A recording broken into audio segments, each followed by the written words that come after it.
hip-hop, dead parakeets, and cars. It's episode 55. It's the Brainiac Top 10 and 10. Here's the owner of Brainiac Trivia, John Boyce, and his favorite 10 questions of the week. Hope you're doing good, guys. Over the last week, I hosted 10 trivia games, and what follows are my favorite 10 questions of the week in 10 minutes or less. Number 10. History will kick us off here at number 10. During the 1930s, what major U.S. construction project became the first in recorded history to have a required hard hat area?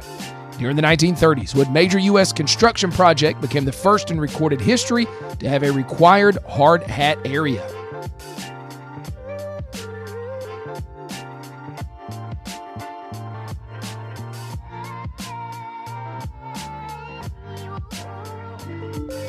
An awful lot of people put the Hoover Dam, and an awful lot of people were wrong. The Golden Gate Bridge was the first hard hat area. Number 9. Moving to arts and literature for number 9. What one word in the English language also qualifies as the shortest sentence in the English language? What one word in the English language also qualifies as the shortest sentence in the English language?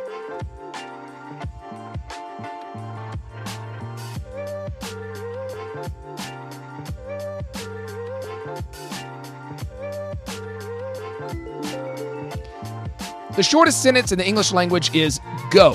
A lot of people tried to argue no, but they were wrong. Also, do I say English language weird? I feel like when I say those two words back to back, it sounds really weird. English language. Number 8. Moving to miscellaneous for number 8. What was the very first American car company to be in business for 100 years? What was the first American car company to be in business for 100 years?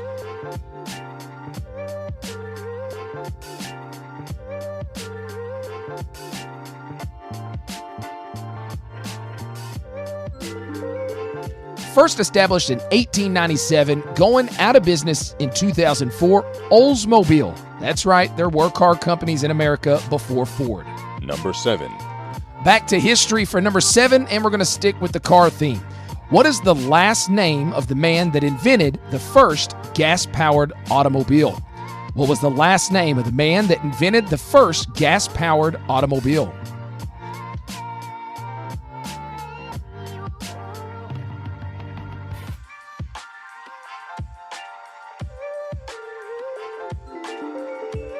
Benz, as in Mercedes-Benz. His first name was Carl, and once again, it wasn't Ford.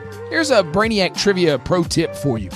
Anytime you hear a question like that, where it's just asking for the last name of somebody, that probably means it is a household name that you might not even realize is a name. Number 6. Staying in history for number 6, what was the last city the British held on to 2 years after the last battle of the American Revolution? What was the last city the British held on to 2 years after the last battle of the American Revolution?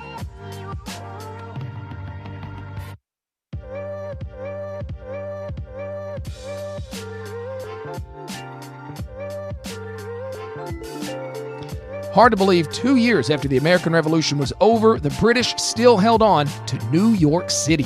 Number 5. At number 5, leisure. Ken Force, that's Forsse. Maybe it's pronounced Force, I don't know. Ken Force worked for the Walt Disney Company, specializing in the figures that move to music on Disney theme park rides. He would go on to invent what hugely popular toy. Ken Force worked for the Walt Disney Company, specializing in, quote, the figures that move to music on Disney theme park rides, end quote. He would go on to invent what hugely popular toy.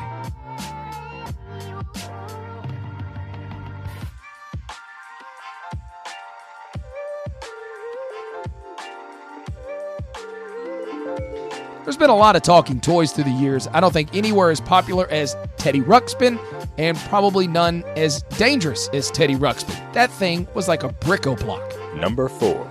50-50 shot with factor crap at number 4. England once had a king that could not speak English. England once had a king that could not speak English.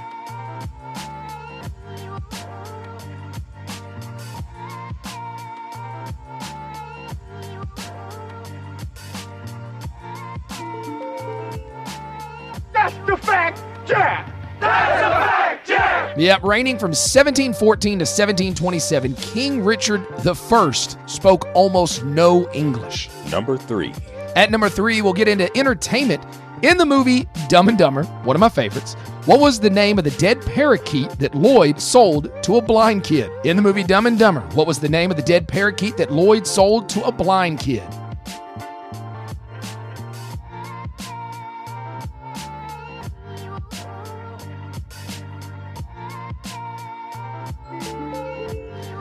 Petey. Made me so happy that so many people got that one right. Number 2. At number 2, food and beverage. In what large city would you find the only big M in the McDonald's sign that is lit up in white because the city thought yellow was too tacky? In what large city would you find the only big M in the McDonald's sign that is lit up white because the city thought yellow was too tacky?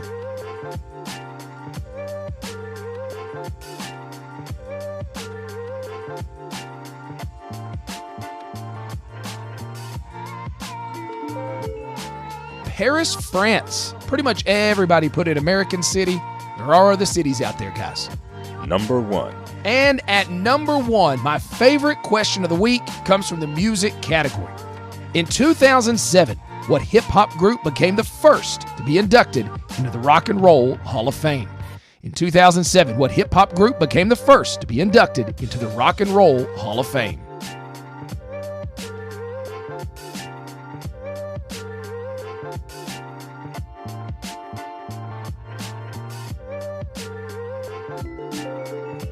The first hip-hop group to go into the Rock and Roll Hall of Fame, Grandmaster Flash and the Furious 5. Now, if you thought the Sugar Hill Gang, you got pretty good reason to. Their 1979 release, Rapper's Delight, is often considered to be the first hip-hop artist to sign a major label record deal. But in the early 80s, Grandmaster Flash and the Furious 5 etched the basic elements of the new musical style into the grooves of such influential tracks as Freedom, The Birthday Party, The Adventures of Grandmaster Flash on the Wheels of Steel, and my personal favorite, The Message. Their music was a vehicle of social change. Grandmaster Flash's real name is Joseph Sadler, who grew up in the Bronx, where he drew on his experiences there growing up. They were inducted in 2007 by none other than Jay-Z. Ironically, Flash himself acquired an honorary doctorate in fine arts from Buffalo State University in 2022.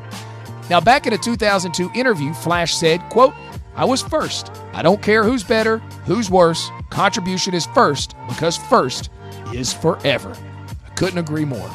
Guys, thank you so much for listening to the podcast. If you would take just a moment when you get done and give me a rating, whatever platform you listen on, the more ratings I have, the easier it is for other people to find the podcast. Also, if you haven't already, subscribe or follow my podcast. That way you'll never miss one.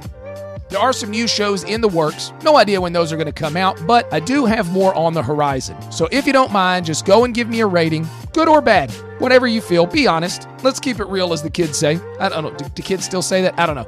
Regardless, I'd love it if you gave me a review. Until next time, this was the Brainiac Trivia Top 10 in 10. I'm John Boyce.